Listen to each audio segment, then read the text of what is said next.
This is your 49ers Seahawks preview show. The 49ers have an opportunity this weekend to win their second consecutive game in Seattle against the Seahawks for the first time since the Seahawks came to the NFC West. Marco, what needs to happen for the 49ers to take down the Seahawks on Sunday?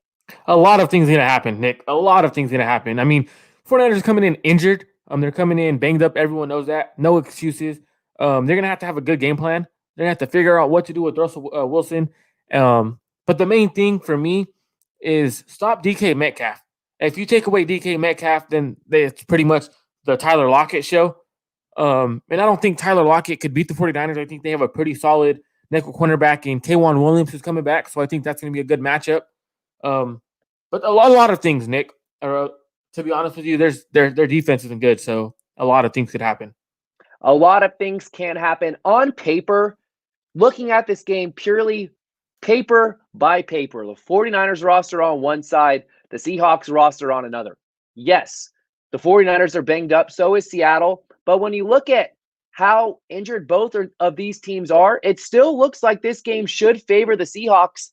But if you go back the last couple weeks, the Rams should have been favored. The Patriots were favored. The 49ers were underdogs each of the last 2 weeks against the Rams, against the Patriots, just like they are this upcoming week against the Seahawks. And they walked away with victories both times. So anything could happen. There's still 60 minutes of football to be played. The injury report for the Seahawks is very reminiscent of the 49ers. A lot of guys out, all three of their starting running backs. You have Chris Carson, Carlos Hyde, Travis Homer, they're all out. Shaquille Griffin, their corner, has a concussion, is dealing with another injury in addition to that. And Jamal Adams, Mr. Safety that they traded 2 first-round picks for and then some, is still out with a groin and illness. So the Seahawks are very injury-riddled themselves, but all that may not matter. That's the reality because they still have Russell Wilson suiting up and they still have their stud receivers and Tyler Lockett and DK Metcalf ready to go. Looking at the 49ers injury report, there's 3 names, 3 guys that were on injured reserve who may play this week. Tevin Coleman, Jordan Reed, surprise, surprise. He's been practicing, and K'Wan Williams. So right here at the right time, going into this Seahawks game, yes, there's a handful of 49ers still out, but there's a lot of guys coming back. Quan Alexander even practiced today. Jimmy Ward practiced today. Their status is still up in the air for Sunday. And then, unfortunately, Jeff Wilson Jr. is going to miss this game. Deebo Samuel is going to miss this game. Richie James has missed the last 2 practices. His status is still up in the air as well.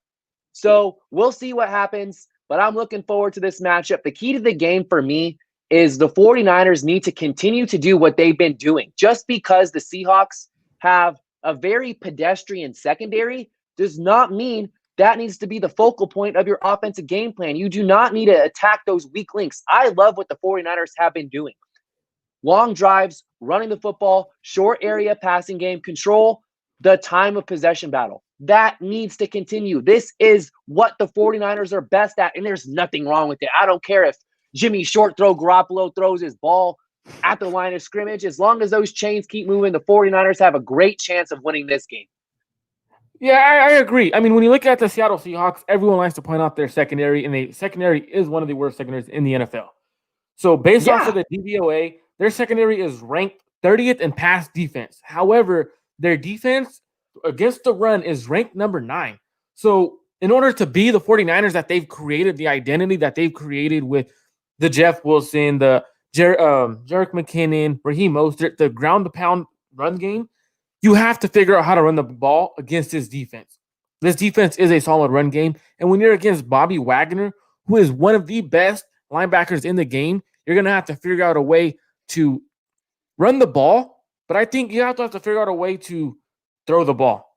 Because without Deebo Samuel, you go away from that short throw that the 49ers were building on this past couple weeks. Because Deebo Samuel was the focal point of the offense. The stretch runs with him, the reverses, and all that. So do you use that with Brandon Ayuk? I know last show you said you wouldn't want to do that with Brandon Ayuk.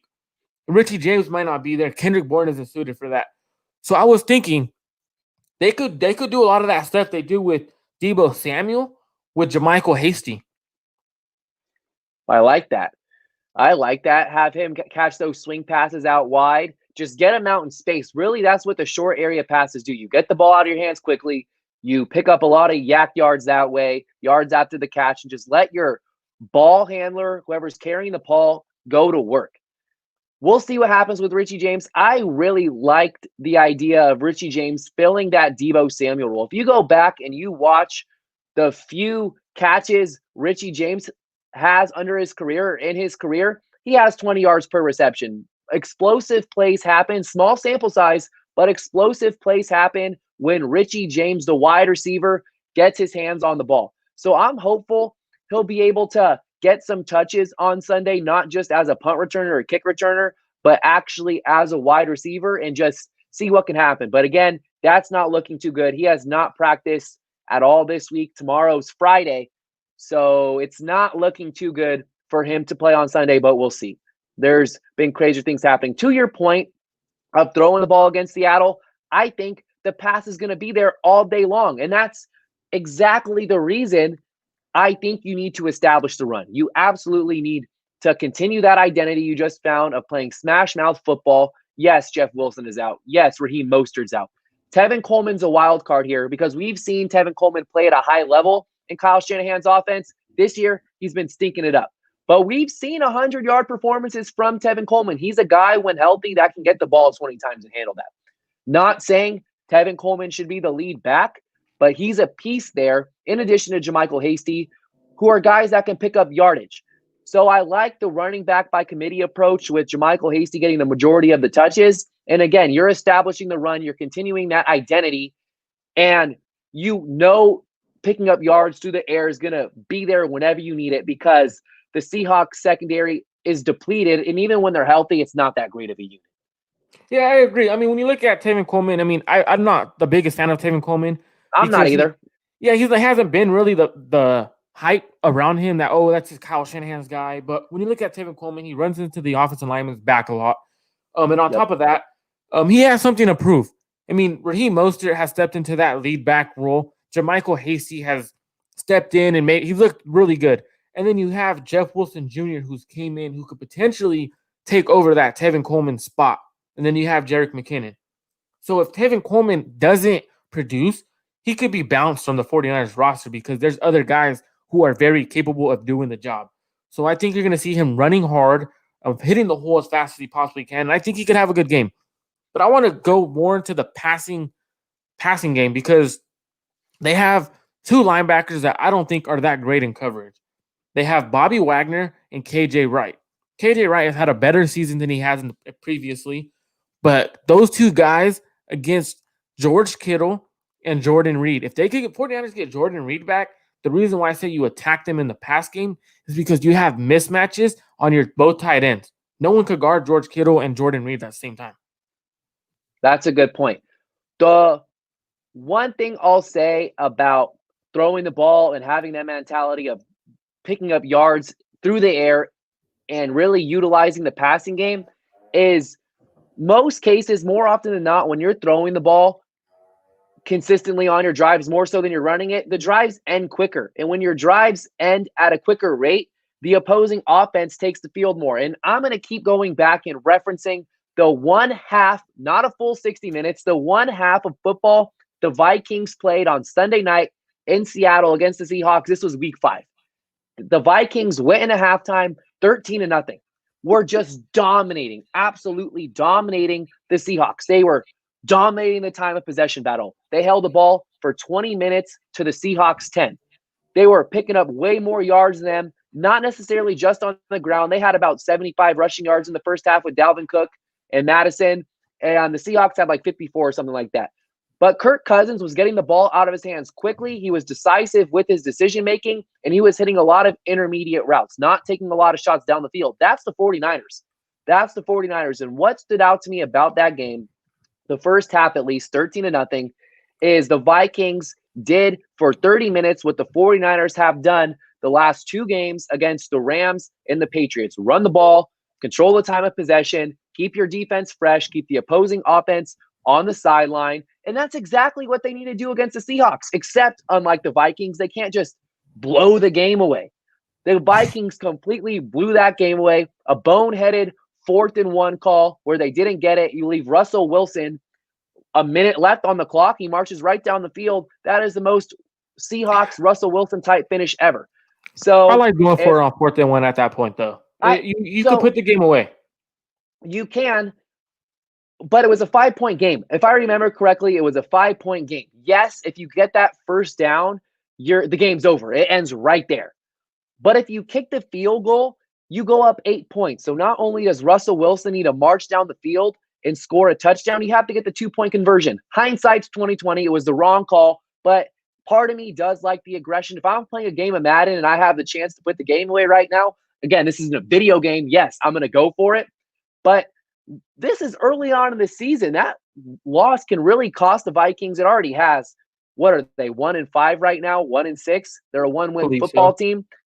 And talking about the Seahawks, look at all these close games the Seahawks have been in against opponents that are not very good. The game against the Patriots came right down to the wire. The Seahawks are the luckiest team in football. They've been the luckiest team in football for the last 10 years, ever since the Hail Mary against the Packers. Ever since then. Luckiest team in the NFL. Looking ahead to this season, what happened? They played the Patriots week 2, Sunday Night Football. Cam Newton gets the ball. Final play of the game at the 1-yard line, gets stopped. Seahawks win. Then you have the game against the Cowboys the following week where Dak Prescott and the Cowboys go up. This is before Dak's injury, of course. They leave 90 seconds on the clock for Russell Wilson. Russell Wilson marches right down the field. And, of course, not all of this is luck, but the Seahawks catch a lot of breaks. Like just going back to this past Sunday night against the Cardinals, where there was the delay of game on the kicker, and then Zane Gonzalez misses the field goal. Like they just catch so many breaks. The onside kick in the playoffs a couple years ago. Was it Dan Bailey or who was the kicker on was it Blair Walsh, that missed like the 20-yard field goal in the playoffs? The Seahawks have had just such a long string of luck. And it kind of almost seems like when that Dre Greenlaw stopped happened, it kind of put an end to some of it. So I'm excited for Sunday. I'm so fired up for Sunday. It's a rivalry game. How about this? Let me add this one more thing in there. One more thing. The Seahawks have lost 4 consecutive NFC West games. And that's crazy to me because for the last 10 years, 10 years, they have dominated the NFC. They're looking at potentially their 5th consecutive NFC West loss. And I think it's going to come down to the 49ers getting the run game going. Because, like you've said, yes, we do have a dominant run game. And I think that's what Seattle was trying to do to put the game away. If you look at Madison, he had 112 on the ground, and then Dalvin Cook had 65. So they were pounding the ball. So they wanted to put a game. And Dalvin Cook got hurt that game, too. That's the game where Dalvin Cook got hurt. So they were trying to put the game away with their best option in running the ball. Their defense isn't that good, so they were trying to put the game in their best players' hands at that point. So I think Kyle's going to do the same thing. He's going to put the game in his running back's hands. Those aren't his best players because obviously Raheem Mostert's out, but that's his best option on offense. And I think it's going to all start with the right side of the offensive line running the ball that way, because we do know Michael Gentry is one of the best offensive tackles in the run game, and I think it's going to rely in the run game. And I'm not going to say pass pro, but getting better though. It's getting better. But if we look at it, if we could run the ball and keep the ball out of Russ's hands, that's the key to success. And that's the thing that is hard to do, because if you don't get the run game going, you have to pass the ball. And when you're not passing at a consistent level and you're out of sort, like for example, they don't have Deebo Samuel, so you can't run those quick passes that Jimmy likes to throw right now because that's the game plan. So we're going to have to figure out George Kittle, the quick pass game, Jordan Reed, the quick pass game.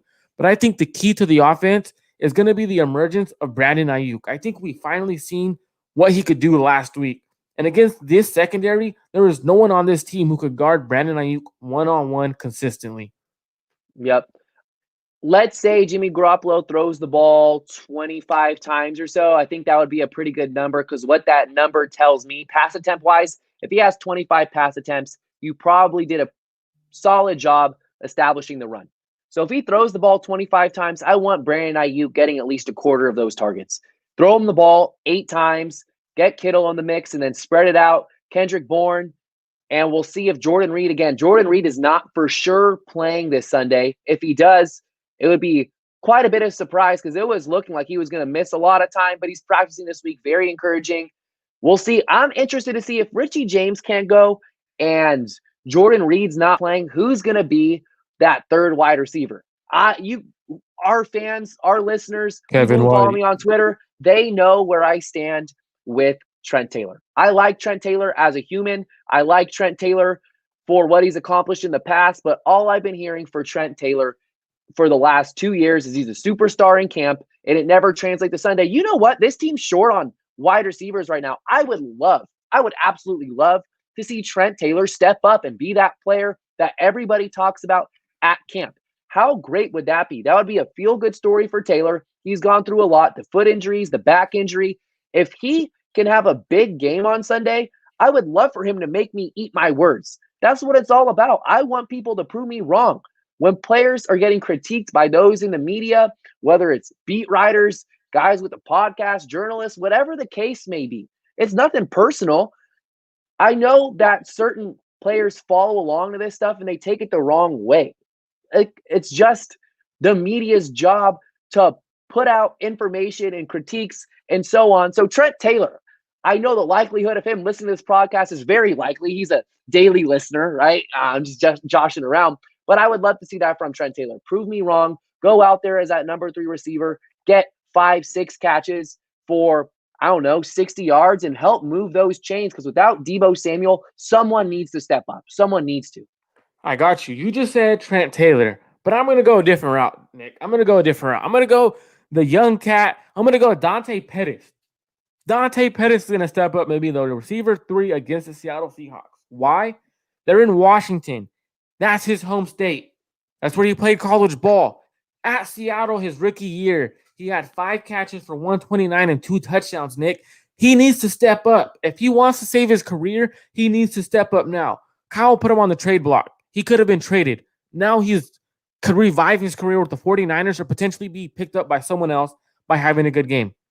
So the reason I personally can't say Dante Pettis, as much as I would love to see that happen, as much as I pull for Dante Pettis, it's out of his control. It's not in his control. He can't control whether or not Kyle Shanahan activates him on game days. He's been inactive for the last 3 weeks now? Maybe the Eagles game was the last time he suited up. That's not something Dante Pettis can control. But if he's active, maybe he is someone that steps up. And I'm not saying that Trent Taylor is going to be the guy that we don't know. Steps up. I'm not putting my eggs in the Trent Taylor basket. I've been very reluctant to do so for 2 years now. 2 years. And so far, I've been the smart one for not investing in Trent Taylor and hyping him up. So I'm just curious as to who that third player is, that third receiver, not including George Kittle. So you have Brandon Ayuk, Kendrick Bourne, and who's going to be that number 3 if Richie James Jr., who I think should get those snaps, and Jordan Reed, who's a tight end, but may play, can't play, who's going to be that third guy, that third or fourth receiving threat if we're counting George Kittle. Yeah, so if we look at it, most likely it's not looking like Richie James is going to be on the field. I mean, when you missed the first 2 days of practice, he wasn't limited. I mean, they could be just taking it cautious with him, and then Friday he does practice limited, and then that would show that he's going to play. But if he can't go and Deebo Samuel can't go, that leaves 2 spots at receivers that need to be suited up. You have to have 2 receivers suited up. So you would have to have Kevin White. My guess would be Kevin White gets activated to the roster, and you have to have Dante Pettis. Or are you going to do Craycraft? Because whatever. I don't know how to say his name, but River Craycraft, whatever. But when you look at it, you have to have 2 receivers elevated, active, because you possibly have 2 receivers downgraded. So that's why I think if Dante Pettis is active, there's a chance he steps in because he does more than Trent Taylor. He's capable of doing more, running more routes than Trent Taylor does. So I think that's what I would say Dante Pettis. But to be honest with you, it's going to end up being Kevin White who takes those snaps because Dante Pettis is really deep in the doghouse. That's tough. That is tough. You have Kevin White, who Dante Pettis has accomplished more than Kevin White in Kevin White's entire NFL career. Just think about that. Kevin White was a first-round pick, one of the biggest wide receiver busts in recent memory, maybe even alongside of Justin Blackmon. Huge bust. Huge bust. Dante Pettis has accomplished more than Kevin White. Kevin White was how those in San Francisco view Dante Pettis in Chicago. People in Chicago can't stand Kevin White. And now he's going to come here. Kevin White is AJ Jenkins, bro. He's an AJ Jenkins of Chicago. I'll take that. I'm saying this is more relevant now because you're right. As far as first round draft status goes, AJ Jenkins, what was he drafted? 2012, 2011, 2012. Kevin White wasn't too far behind that. I want to say he was a 2014, 2015 draft. But the bottom line, he's an underachiever who is now a special teams player. Kyle Shanahan called him up. Keep this in mind. Kyle Shanahan, when he activated Kevin White, it was not to have him play wide receiver. It was so he can be a gunner on special teams, so he can be a freaking gunner. I don't think Kevin White's going to take away snaps from Dante Pettis as a wide receiver if it comes down to those two guys. So it's going to be very interesting to see. If you're trying to trade Dante Pettis, wouldn't you not want him on the field just in case of an injury? Or looking at the other side of that equation, you get him on the field so he can actually do something and catch a ball in the 2020 season. I don't know. I'm not thrilled with how Kyle Shanahan has gone about Dante Pettis' his entire career. And I think just going public, saying you're going to trade him, and now you might have to activate him, it's just a terrible look all the way around, you know? And I wish Dante Pettis the best. He's a likable guy, and it's just hard to even fathom the fall off he experienced going from that rookie season where he ended the year on fire to what happened last year and is now continuing on to this season. So we'll see. I'm very intrigued to see who's going to be that third wide receiver if Richie James can't go. And remember, Richie James Jr. has been playing more snaps than Trent Taylor. I feel like Trent Taylor is being phased out already as it is, but he has a huge opportunity. The NFL in general, it's all about opportunity. It's all about opportunity. Jeff Wilson Jr. was cut last year. He was cut last preseason. Luckily, was signed to the practice squad. Then he was activated. Then he started scoring touchdowns. This year, made the 53-man roster, had his opportunity last week against the Patriots, and look what he did. You need to have an opportunity, and there's certain things that are outside your control, and getting that opportunity, that crack to prove what your worth is in the league is one of them.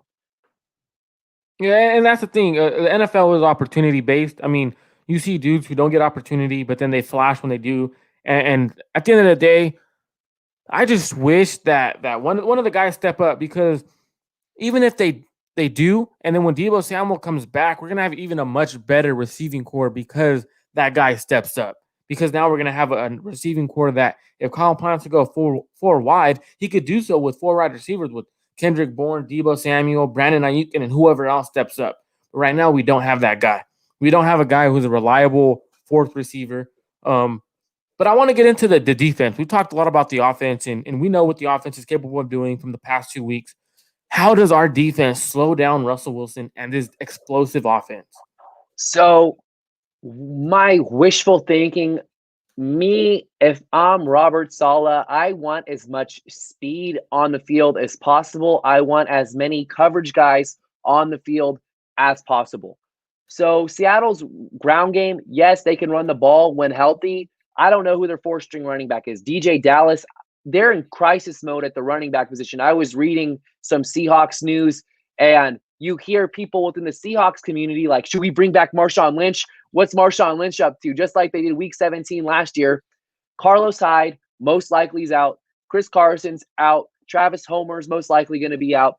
So, again, the Seahawks are extremely pass-oriented. They throw the ball so much, among the league leaders in football, right up there with the Dallas Cowboys before Dak got hurt.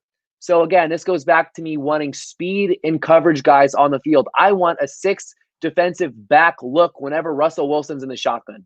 I want one linebacker on the field, Fred Warner. I want to see K'Wan Williams in the slot with Mosley and Verrett outside.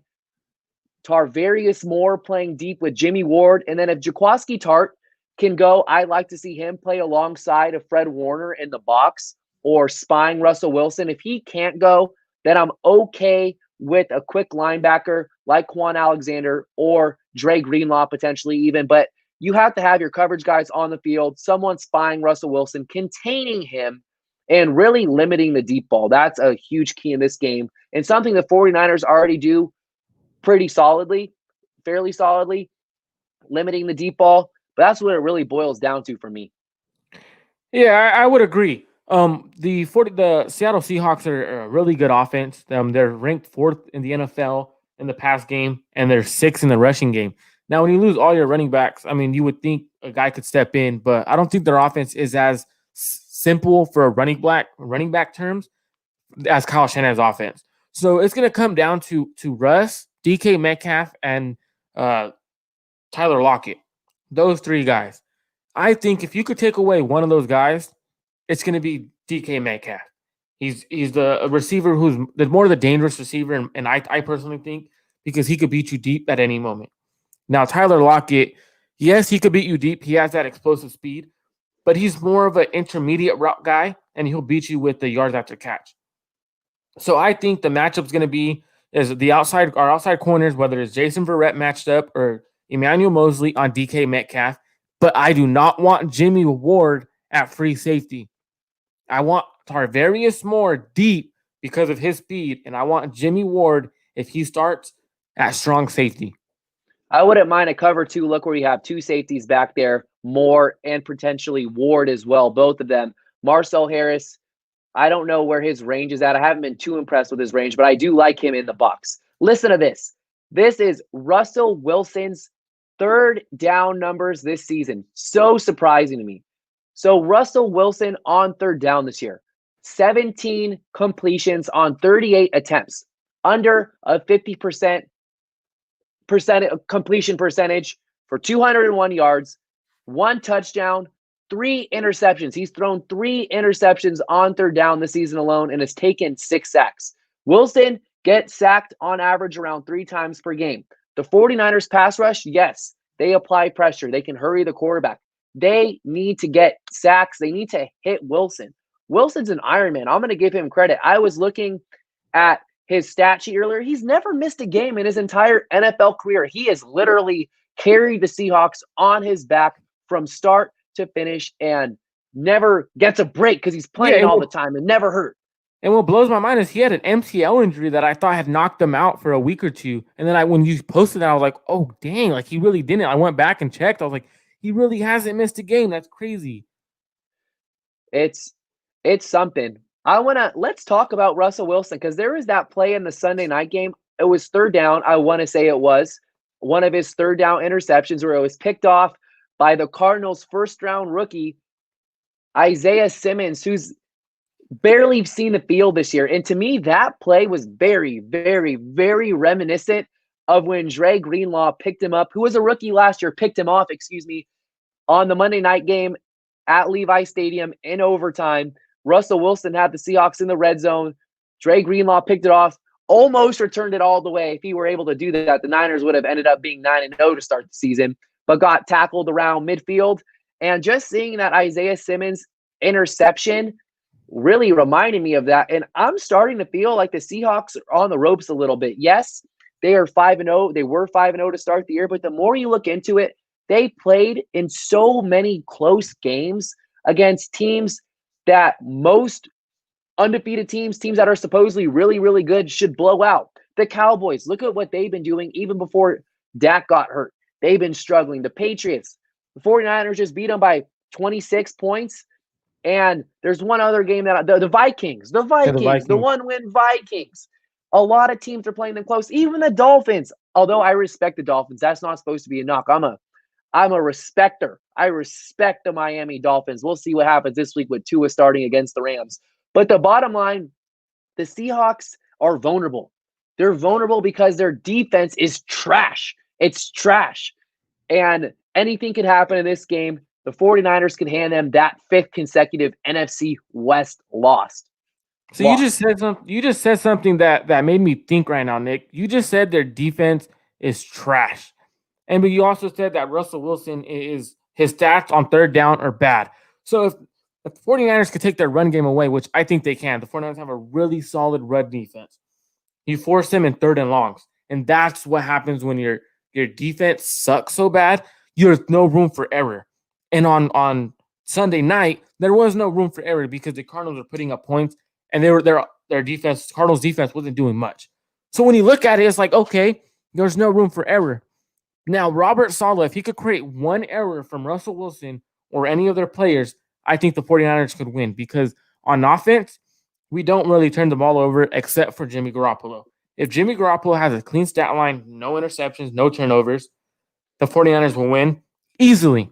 If he turns the ball over, now we're in trouble because what happens is Russell Wilson is trying to do too much because he knows his defense sucks. So that interception, that pass wasn't there. They're blitzing the A gaps. The homeboy Isaiah Simmons drops. He faked the blitz in the A gap, literally dropped into as easy interception that anyone could have caught. He threw it right to him. Right to him. So that's the thing that Robert Saleh is seeing. Okay, if I can make him make one mistake, there. If you look at the Seattle Seahawks offensive line in the fourth quarter in crunch time, what did Vance Joseph do? He blitzed off the corner. He blitzed from the edge with his slot corner with Budda Baker. He blitzed with his linebackers, and I think that's what the 49ers could do. If they could get K'Wan Williams, who's great at blitzing, Fred Warner, who's good at blitzing, to create some more pressure, I think we could force Russell Wilson into some stupid throws and capitalize on him. That's a good point. So going back the last 2 weeks against Jared Goff and against Cam Newton, we haven't seen many exotic blitz packages because the 49ers were so in control of those two games. They could play rather vanilla on the defensive side of the ball. This is the time, this is the game for Robert Saleh to unleash all that creativity he has going on his bald head and just let Russell Wilson have it. Confuse him with your looks. Disguise those blitzes. I love when Fred Warner stunts up the middle. Those sending Jimmy Ward on the free safety blitz. They have to find a way to generate pressure other than the front four, the defensive line, the front four guys on the defensive line. Another key I have in this game, and this is something Kyle's done a very good job of going back the last 2 weeks, is scheming up drives that result in points right off the bat. The 49ers have not won a game this year that they've trailed in.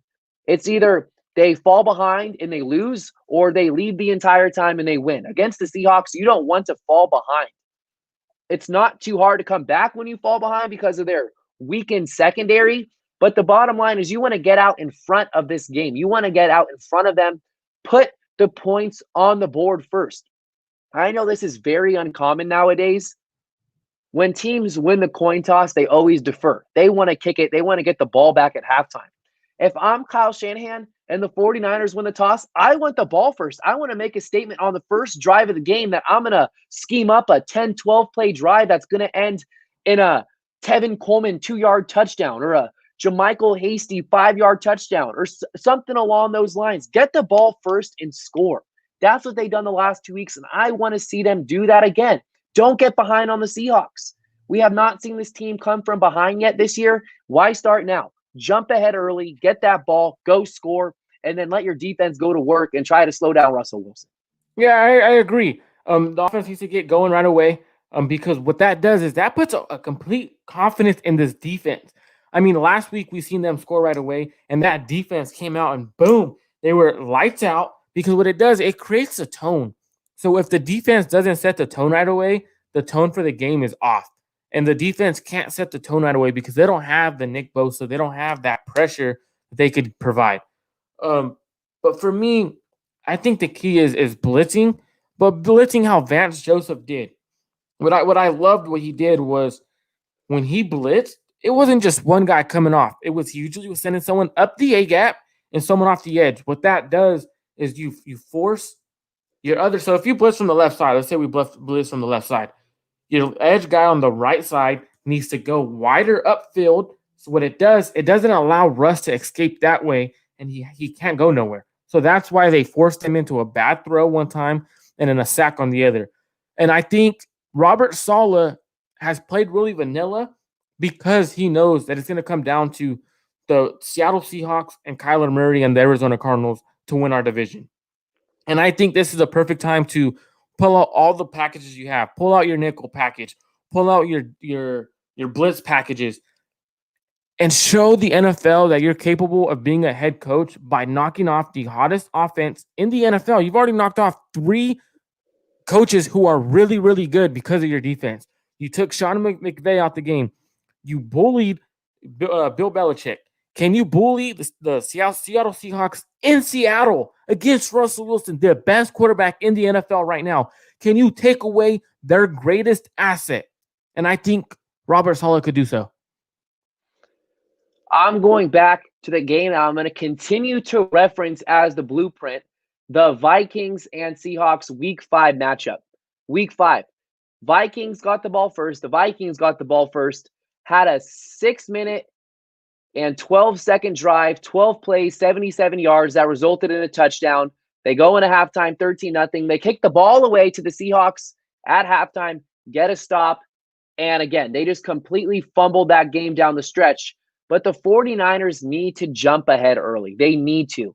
It's been a huge reason why they've been able to set the tone each of the last 2 weeks. Jimmy Garoppolo with that first down run on 3rd down against the Patriots, first drive of the game. Just that extra effort pushed the 49ers far enough to score a touchdown on the opening drive. So I want to see that continue.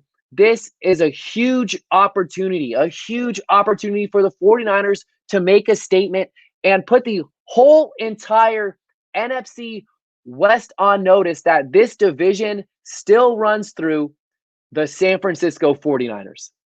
And that's the key to show that the NFC runs through San Francisco, because the 49ers aren't too far off of the number 1 seed in the NFC West. They're if they win, they're a game back out of the NFC West.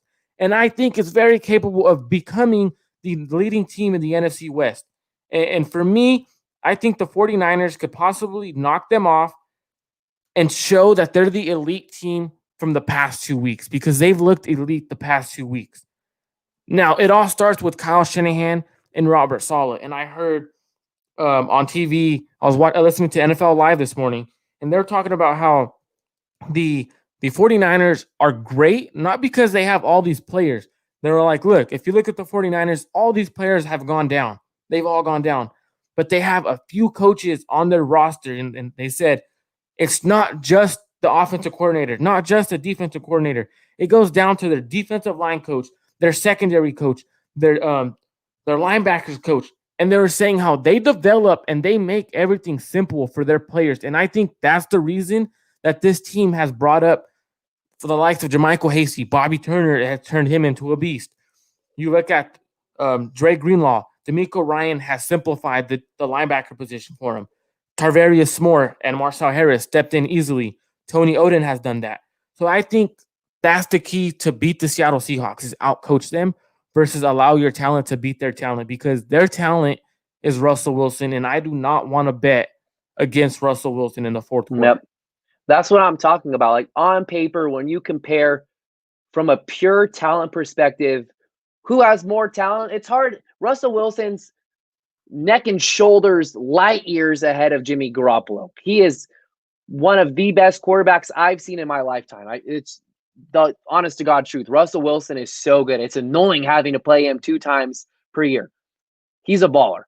And then outside of that, though, on the defensive side of the ball, the 49ers' talent on defense is significantly better, even with the injuries, than the Seahawks. But the skill position players that the Seahawks feature, I'm huge on DK Metcalf. I think he's going to be an absolute stud. He really does remind me of Terrell Owens. And then Tyler Lockett, I've grown to really appreciate Tyler Lockett, because I was a hater on him early on in his career. I was like, he's just a special teamer. He's not a Pro Bowler. He made the Pro Bowler as a kick returner, punt returner. He's a legit receiver. So the Seahawks have weapons.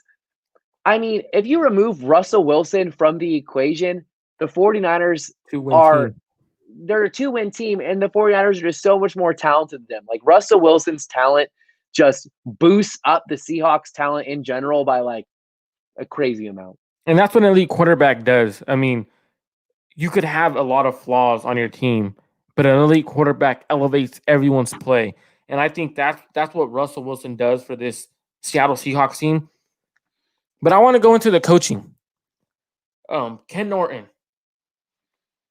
Tell me what you think about his defensive mentality and his strategics throughout this 7 games of the season so far. Wait, say that one more time. So Ken Norton, yeah, I mean, everyone's familiar with Ken Norton if you're a 49er fan.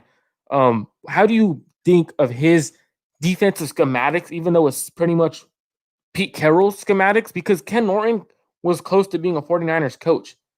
And what do you think of his philosophy the first 7 games of this season? That's tough. I mean, when I look at the Seahawks defense, it's hard to critique a coach when he's missing so much talent.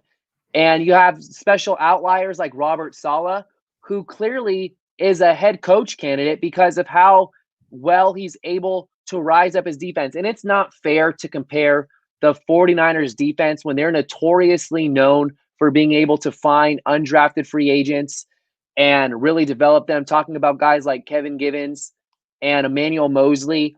So it's really tough to weigh out. And they have no pass rush. They have a very mediocre defensive line. So look what happened. Look what happened to the 49ers defense once they got pass rushers. And there's talent in that Seahawks secondary. And it really boils down to me just not having a pass rush, which is why they went and traded for Carlos Dunlap. But if you look at the 49ers, we don't have a pass rush, but our defense is playing at a higher level. And we both No, have good I wouldn't secondaries. say I would not say the 49ers don't have a pass rush. They are able to generate pressure. Those pressures just aren't turning in or translating to sacks, but they're getting to the quarterback as far as a pressure rate goes. I would agree. I would agree. A pressure for me when I watch film, I don't look at stacks or statistics. I look at the pressure rate, and so I would agree. But for me, there's no one on the 49ers defensive line. If me, if I was an offensive coordinator, that would scare me. There's no one on the defensive line that's like, oh, that guy's gonna Yeah, blow my well, game plan up. but of course not. Of course not. Nick Bosa is out. The team traded to Forrest Buckner. I think Eric Armstead is a complimentary defensive lineman. He's a number two.